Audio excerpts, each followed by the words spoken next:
오늘도 하나님의 지혜에 관한 말씀을 이렇게 다루고 있는데, 오늘은 하나님의 지혜에 관한 말씀을 들으면서 하나님의 계획, 하나님이 어떻게 우리 가운데 일을 하시느냐, 일하시는 방법에 대해서 이렇게 말씀을 하고 있습니다. 바울이 기록된 바 그러면서 성경을 인용하고 있는데, 하나님이 자기를 사랑하는 자들을 위하여 예비하신 모든 것은 눈으로 보지 못하고 귀로 듣지 못하고 사람의 마음으로 생각하지 못하였다함과 같으니라. 구약 시대 때 믿음 생활을 잘한 분들이 있습니다. 신약 시대 때도 믿음 생활을 잘한 분들이 많이 있습니다만은, 구약 시대 때 살았던 사람들이 보고 싶어도 또 듣고 싶어도 들을 수가 없는 십자가의 도에 관한 말씀. 그러니까 메시아가 온다는 약속을 이렇게 구약성에 보면 선지자들이 하고 있는데, 얼마나 보고 싶었겠어요. 예수님이 이 땅에 오신다는 예언이 되어져 있고 또 예언을 하고 있는데, 그 오실 메시아에 대해서 우리가 신약 성경도 보면 예수님이 탄생했을 때 시몬이라는 사람이 내가 죽기 전에 메시아를 볼 거다. 근데 이제 나이가 너무 들어갔고요. 기다리는 것도 힘들어. 모세가 120세 됐을 때 출입이 어려워. 출입이 어려운데도 해발 800m가 더 높은 산에 올라가라 하니 어떻게 올라갔을까? 엉금엉금 기어서 올라갔을까? 평지도 거기 어려운데 큰 산을 올라가서, 그래도 올라가고 싶었을 거예요. 들어가지는 못해도 볼 수 있게 해준다 그랬으니까 가나안 땅을 눈으로 보고 싶어서 본다는 게 참 중요합니다. 구약 성경, 구약 시대 때 선지자들은 메시아에 대한 예언을 이렇게 했으니까 내 때 메시아가 올라나, 아무리 기다려도 안 와요. 기다리다가 다 죽었습니다. 시몬이라는 사람도 네가 메시아를 보기 전에, 그래서 8일 만에 할례하러 들어온 메시아를 이렇게 보면서 나를 평안히 놓아주심을 감사합니다. 난 이제 메시아를 봤으니까 더 소원이 없다. 그리고 이야기하는 내용이 나옵니다. 우리도 다시 오실 예수님을 기다리고 있죠. 기다리다가 사람들이 다 그냥 죽습니다. 근데 우리가 이렇게 예배드리고 있는데 예수님이 나팔소리와 함께 빰빰빰빰 오는 걸 우리가 보면, 믿음 생활 못한 분들이야 아유 내가 이렇게 그냥 죄 짓고 있을 때 오실 게 뭐냐 그러지만, 오늘 우리 새벽 기도하는 사람처럼 이렇게 다 하나님의 성전에 나와서 말씀 듣고 예배하고 있는데, 주님이 오시면 더할 나위 없이 한밤중에 기도하고 있는데 주님이 빰빠밤 그러고 더할 나위 영광이요. 지금 바울이 십자가의 도에 대해서, 오실 메시아에 대해서 사람들이 보고 싶어도 듣고 싶어도 했던 거를 이야기하고 있는 겁니다.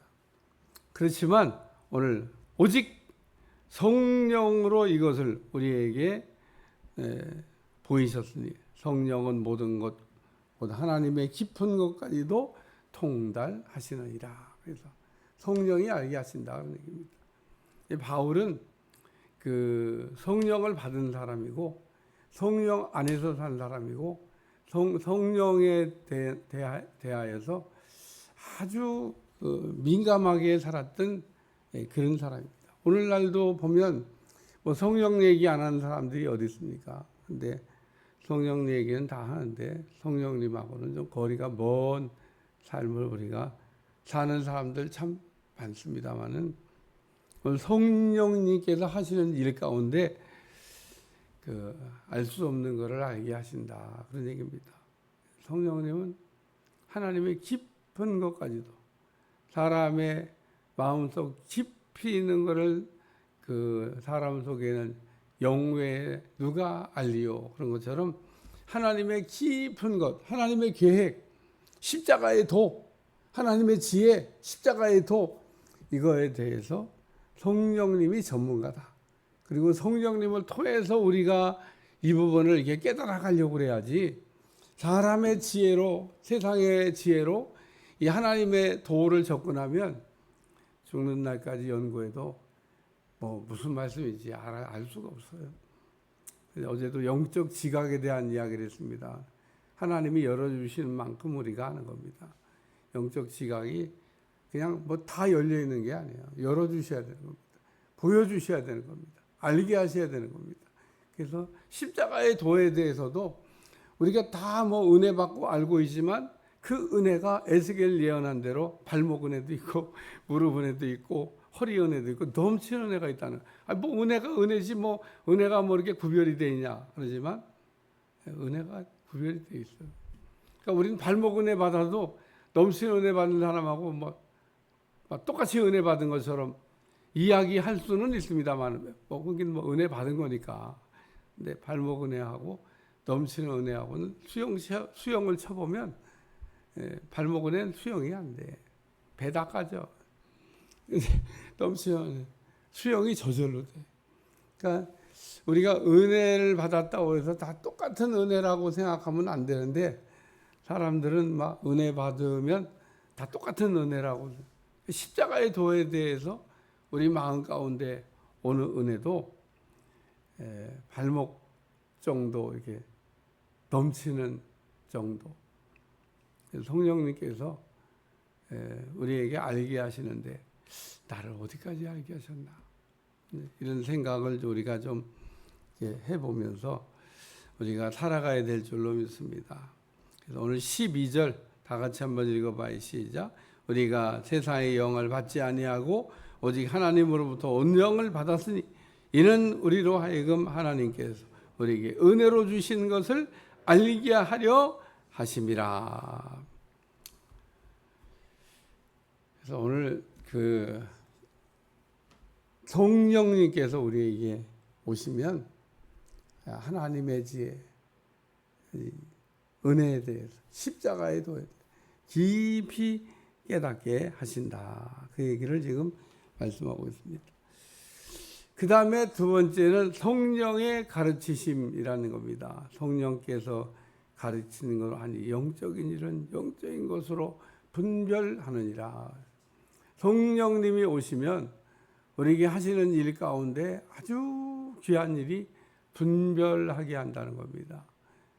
은사도 성령의 은사 가운데 분별도 있어요. 어느 그래서 우리가 성령 안에서 우리가 그 성령님을 통해서 우리가 산다고 하는 것은 분별을 하는 은사를 가지고 우리가 사는 거와 같은 겁니다. 그래서 성령 안에서는 그 성령의 열매도 있고 성령의 은사도 있고, 그래서 성령님께서는 성령님을 통해서 우리에게 이렇게 은사를 주시는데 그 은사 가운데는 분별하는 은사도 있다.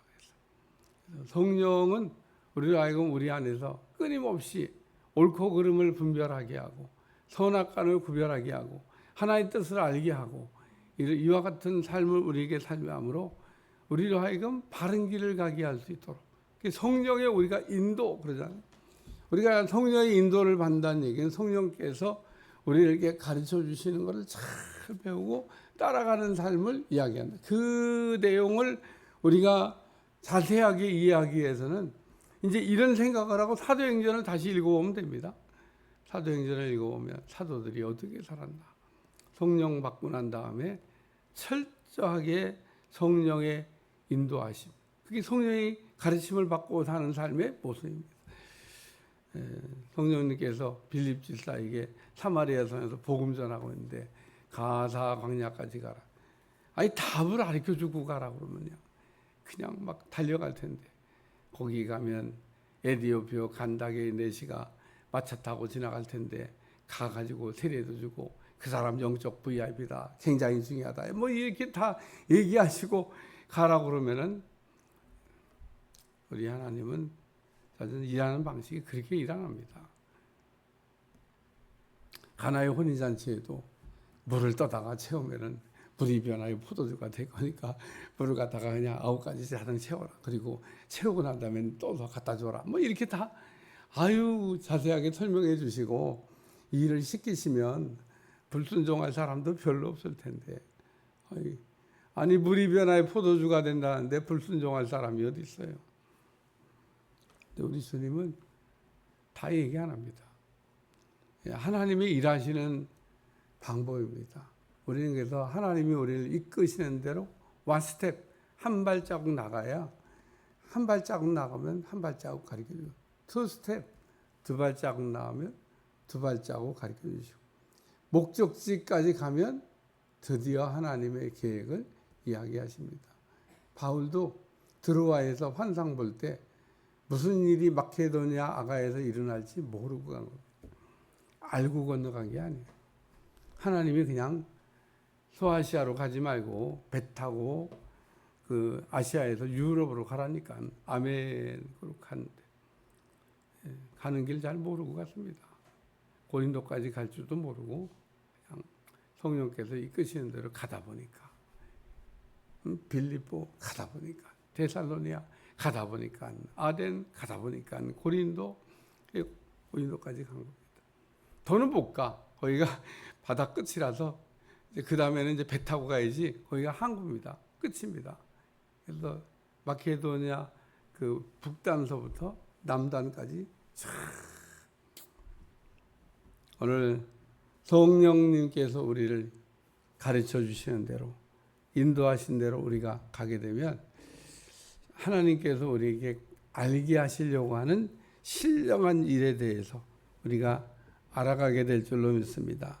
14절 같이 읽습니다. 시작. 육신에 속한 사람은 하나님의 성령의 일을 받지 아니하나니 이는 그것들이 그에게 어리석게 보이며 또 그는 그것을 할 수도 없나니 그러한 일은 영적으로 분별되기 때문이라. 오늘 세 번째 말씀은 누가 주의 마음을 알아서 성령의 열매를 얘기하는 겁니다. 오늘 우리는 성령께서 우리에게 맺혀주시는 성품의 열매, 바울은 성령의 9가지 열매에 대해서 이야기하고 있는데 9가지 성품만 있는 게 아닙니다. 우리가 성령의 열매라고 하는 것은 그 성령의 예수님의 성품을 얘기하는 겁니다. 하나님의 형상 몇 개 있냐? 성경에 36개 있습니다. 물론 뭐 더 많이 그냥 단어들이 나열되니까 막 이렇게 분류할 수도 있겠습니다만 제가 이거에 대해서 끊임없이 묵상하고 연구해 보니까 36개가 있어요. 36개로 압축해서 정리할 수 있다. 주님의 마음이 36개, 지성 12개, 감성 12개, 심성 12개, 총 36개. 누가 주의 마음을 알아서 성령의 36가지 열매. 그러니까 우리가 성령의 9가지 열매가 아니라 성령에는 36가지 열매가 있다. 36가지 열매 가운데 오늘 우리에게는 한두 개씩은 다 좋은 걸 갖고 있습니다. 문제는 내가 아직 취득하지 못했거나 혹은 취득했더라도 아직 미완성 상태로 되어 있는 그 성품의 열매가 내 삶에 항상 나쁜 영향을, 좋은 열매는 항상 좋은 영향을. 오늘 우리는 생각해 봐야 돼요. 나는 지성적인 사람인가? 감성적인 사람인가? 심성적인 사람인가? 이 세 가지도 좀 이렇게 한번 정리해 봐야 되고요. 그리고 나는 주특기가 뭔가? 왜? 사람은 다 주특기가 있으니까. 주특기가 뭔가? 또 나는 약점이 뭔가? 분명히 약점이 있습니다. 궁금하면 물어보세요. 안 물어보니까 대답 안 하시지. 성령님은 가르쳐 달라고 하면 다 가르쳐 주시죠. 물어보고 또 물어보면 또 대답해 주시죠. 우리는 한 번 물어보면 그게 다 정답인 줄 알지만 다 가르쳐 준 건 아니에요. 물으니까 대답을 하신 거지. 다윗이 그러잖아요. 다윗이 올라갈까요? 그러니까 그래 올라가라. 그러면 올라가는데 어디로 올라가는데? 다윗이 또 물어봐요. 어디로 올라갈까요? 헤브론으로 올라가라. 한 번도 안 물어봤으면 올라가긴 올라가는데 딴 길로 갔겠죠. 헤브론은 안 가고. 하나님은 다 알고 계신 거예요. 오늘 우리가 살아가면서 나에 대해서 가장 잘 알고 있는 분이 누굴까? 성령님입니다. 성령님이 나를 너무 잘 알아요. 누가 주의 마음을 알아서 주를 가르치겠냐? 그러나 우리가 그리스도의 마음을, 그리스도의 성품을 가졌느니라. 우리에게는 다 예수의 성품이 있어요. 주특기도 있고 아직 주특기가 안 된 것도 있고, 근데 안 된 게 문제. 안 된 게 내가 아직 취득하지 못한 그 성품이 항상 내 삶에 문제를 일으킨다. 문제가 일어날 때 이게 무슨 열매인가. 그래서 여러분이 그런 내용들을 깊이 생각하고 승리해가는 여러분들이 되시기를 축원합니다. 근데 이게 다 성령 안에서 되어지는 일이라는 겁니다. 성령을 통해서 우리에게 은혜도 받게 하시고, 성령을 통해서 우리를 이끌어 주시기도 하시고, 성령을 통해서 우리를 변화시키기도 한다. 굉장히 내용이 많은 내용을 새벽에 짧은 시간에 그냥 압축해서 설명하려니까 핵심만 그냥 툭툭 치고 갔습니다만, 나머지는 오늘 성령님을 통해서 깊이 기도하다가 성령을 통해서 나머지 공부하셔서 은혜가 되시기를 축원합니다. 오늘 말씀은 어떻게 생각하면 바울이 쓴 말씀 중에 정말 중요한 말씀이 아닐까 이런 생각. 기도하겠습니다. 하나님, 오늘도 하나님의 계획, 성령님을 통해서 일하시는 겁니다. 오늘 성령님을 보내주시고 성령을 통해서 우리를 하여금 알게 하시고 또 이끌어 주시고 우리의 삶을 변화시키는 하나님을 감사드리며 날마다 성령 안에서 살아가는 삶이 되도록 이끌어 주옵소서. 예수님의 이름으로 간절히 기도하옵나이다. 아멘.